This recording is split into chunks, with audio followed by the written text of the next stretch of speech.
প্রিয় দর্শক, আমার সামনে আপনারা যে ভবনটি দেখতে পাচ্ছেন, এই ভবনটি হচ্ছে ভারতীয় উপমহাদেশের একজন বিখ্যাত মানুষের বাড়ি। তিনি হচ্ছেন জগৎ বিখ্যাত গণিতবিদ কেপি বসু, যাকে আমরা কালীপদ বসু নামে চিনি। 1907 সালে কালীপদ বসু তার জন্মভূমি হরিশঙ্করপুর গ্রামে নবগঙ্গা নদীর তীরে প্রায় 1 একর জমির উপর 17 কক্ষ বিশিষ্ট দ্বিতল ভবন নির্মাণ করেন। ভবনটি আজও টিকে আছে। ঝিনাইদহের ইতিহাসে এটি এক অনন্য স্থাপত্য নিদর্শন।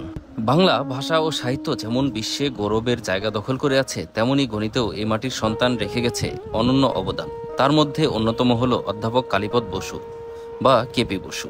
অধ্যাপক কালীপদ বসুর জন্ম 1865 সালে ঝিনাইদহ সদর উপজেলার হরিশঙ্করপুর গ্রামে। তার পিতা ছিলেন মহিমাচরণ বসু। শিক্ষাজীবনের সূচনা ঘটে নিজ গ্রামের পাঠশালায়। শিক্ষক নাসিমউদ্দিন মণ্ডল তার গণিত প্রতিভা গড়ে তোলার ক্ষেত্রে গুরুত্বপূর্ণ ভূমিকা রাখেন। শৈশব থেকেই তিনি ছিলেন অসাধারণ মেধাবী। 1892 সালে তিনি ঢাকা কলেজে গণিত শিক্ষক হিসেবে যোগদান করেন। মৃত্যুর আগ পর্যন্ত তিনি এই কলেজের অধ্যাপক হিসেবে দায়িত্ব পালন করেন। পাঠদানের পাশাপাশি তিনি গবেষণা, লেখালেখি এবং প্রকাশনার কাজেও সক্রিয় ছিলেন। কালীপদ বসু গণিতকে সাধারণ মানুষের কাছে সহজভাবে উপস্থাপন করার জন্য বিখ্যাত হয়ে ওঠেন। a+b² সূত্রটি তারই আবিষ্কার করা।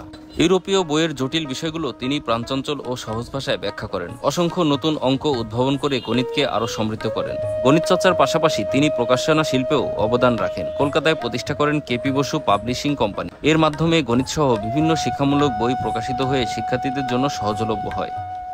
কালীপদ বসু ছিলেন সদালিপি, অমায়িক এবং অনাড়ম্ব জীবনযাপনকারী একজন মহান ব্যক্তিত্ব। তিনি নিজ গ্রামের মেঘমালা ঘোষকে বিয়ে করেন। 1914 সালে ঢাকায় ম্যালেরিয়া রোগে আক্রান্ত হয়ে মৃত্যুবরণ করেন অধ্যাপক কালীপদ বসু। তার মৃত্যু সংবাদ ঝিনাইদহ জেলায় পৌঁছালে শোক নেমে আসে। সরকারি অফিস আদালত বন্ধ হয়ে যায়। হাজার হাজার মানুষ নবগঙ্গা নদীর তীরে তার শেষকৃত্যে উপস্থিত হয়।